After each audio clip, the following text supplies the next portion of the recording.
Ahora tiene la palabra Miguel Duranti, de la Universidad de Buenos Aires. El título de su presentación es La concepción monetaria de Ludwig von Mises. Perdón, sí, estaba leyendo el de Guillermo. El título de presentación es Randall Holcomb y la última línea de defensa del Estado mínimo. ¿Qué tal? Buenos días. Bueno, antes una pequeña clasificación. Buscando argumentos respecto del famoso debate entre anarcocapitalismo y Estado mínimo, generalmente uno puede encontrar a grandes rasgos tres formas de clasificarlo. Están aquellos que consideran al Estado una especie de bien necesario, digamos, dentro siempre de la perspectiva liberal clásica, libertaria. Ahí vamos a encontrar a Ayn Rand y sus discípulos. Después, siempre y cuando el Estado sea ese Estado limitado estrictamente que Ayn Rand tiene en mente, ¿no? Pero bueno. Podemos encontrar aquellos que creen que es un mal necesario. Ahí vamos a encontrar, bueno, ciertamente a Mises. Popper usa las palabras directamente mal necesario, recuerdo haberlo leído en algún pasaje. Y me encontré con esta última forma de defender al Estado, ya como concediéndole bastante al anarquista, diciendo que bueno, el Estado no es un mal, es innecesario, pero es inevitable, digamos.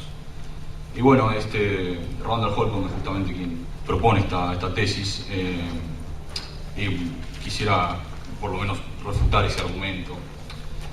Voy a proceder del modo siguiente. Primero voy a exponer el argumento de Holcomb y voy a sostener que incluso tiene una plausibilidad bastante razonable respecto de dos teorías del surgimiento del Estado, que son las presentadas por Franz Oppenheimer y por Bertrand de Jouvenel. Y después voy a tratar, si me llega el tiempo, de presentar 4 contraargumentos que se refieran tanto al argumento central de Holcomb como a uno de sus a algunos de los corolarios que quiere deducir de su argumento. El argumento, entonces, bueno. Randall Holcomb es un teórico que no se hace ilusiones respecto de la verdadera naturaleza del Estado. Este siempre surge por y para la depredación, no para el beneficio de los gobernados, sino para el beneficio de los gobernantes. Al igual que Nozick, sostiene que el Estado es inevitable, pero a diferencia de Nozick, no cree que pueda surgir sin violar derechos. No sin fuertes reticencias, Holcomb hace una importante concesión a los pensadores anarquistas. El gobierno es innecesario. Admite que en teoría el mercado sería perfectamente capaz de cumplir con todas las tareas en las que se encarga un gobierno, incluidas seguridad y sistema legal. Sin embargo, que el Estado sea innecesario e incluso inmoral es a sus ojos ampliamente relevante. Esto es así porque el Estado es inevitable. Su argumento consiste en notar que en ausencia de gobierno, aquellos individuos más fuertes e inescrupulosos tendrán incentivos para instalarse como gobierno y derivar beneficios de la producción ajena empleando su superior fuerza relativa. En este esquema de bandas de bandidos, las bandas de bandidos, al reconocer el potencial beneficio a mediano y largo plazo que tiene el instalarse como depredadores institucionalizados respecto del saqueo ocasional, evolucionarán inevitablemente en gobiernos. Los bandidos ofrecerían a sus víctimas un trade-off. Los expoliarán de parte de su producción a cambio de proteger su propiedad. En este intercambio con la horda de bandidos, los ciudadanos saldrán beneficiados solamente si obtienen de los bandidos, cito a Holcomb, una promesa creíble de que limitarán su depredación y que serán protegidos de otros depredadores. Ese es el fin de la cita.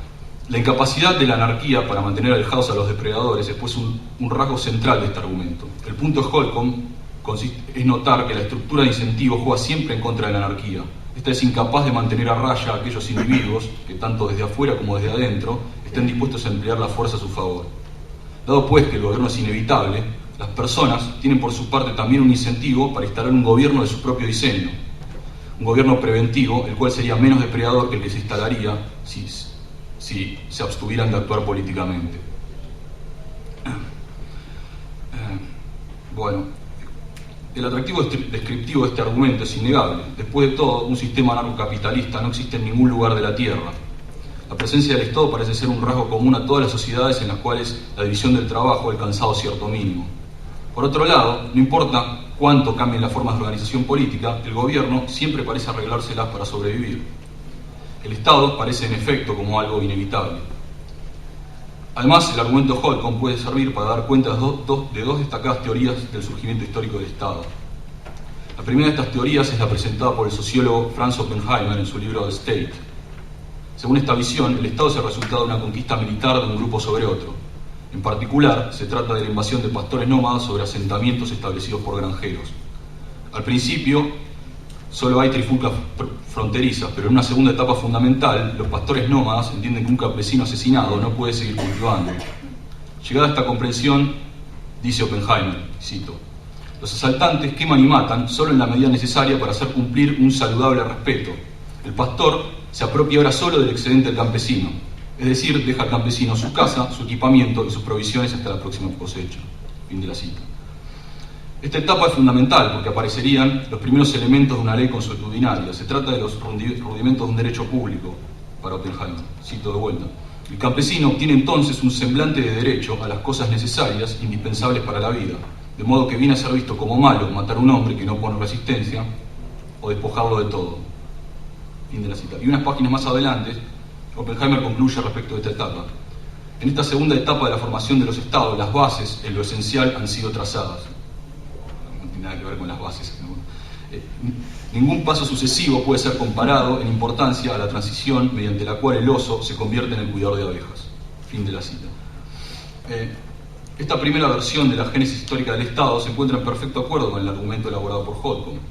Los depredadores, en este caso los nómadas pastores, entienden el mayor beneficio que pueden derivar de la institucionalización del pillaje, así como el campesino comprende que su derecho a seguir existiendo le puede ser reconocido, obteniendo además protección y evitando simultáneamente los mayores costos de una confrontación. Como podemos apreciar claramente en este caso, el Estado no se establece con miras a incrementar el bienestar de sus habitantes, sino por simple autointerés de los depredadores exteriores. El Estado es pues inevitable. Los campesinos deberán esforzarse entonces por obtener una cierta seguridad acerca de la naturaleza del saqueo que será realizado por los pastores, en especial respecto de la cantidad precisa y de la periodicidad con que éste se realizará. Si los campesinos logran sujetar a los saqueadores a esta clase de reglas claras, habrán salido beneficiados respecto de cómo quedarían si dejaran que los depredadores se comportasen azarosamente. Esta es una teoría. La siguiente es la presentada por Bertrand de Jouvenel. En este caso, el origen del Estado se debe a causas endógenas. Los Estados son la consecuencia del desarrollo de élites naturales. Dentro de cada sociedad, unos pocos individuos adquieren la posición de una élite por su talento. Poseen logros legítimos bastante superiores al resto en materia de riqueza, sabiduría, valentía, etc. Por su posición, estas personas gozan de un respeto generalizado respecto de sus opiniones y juicios. Esto, naturalmente, hace que los conflictos que surgen entre la gente sean dirigidos a ellos y se espera que arbitren con justicia, dados sus antecedentes personales. Estos líderes naturales actúan inicialmente sin detentar ningún cargo oficial, obrando de jueces y pacificadores, casi como por deber cívico.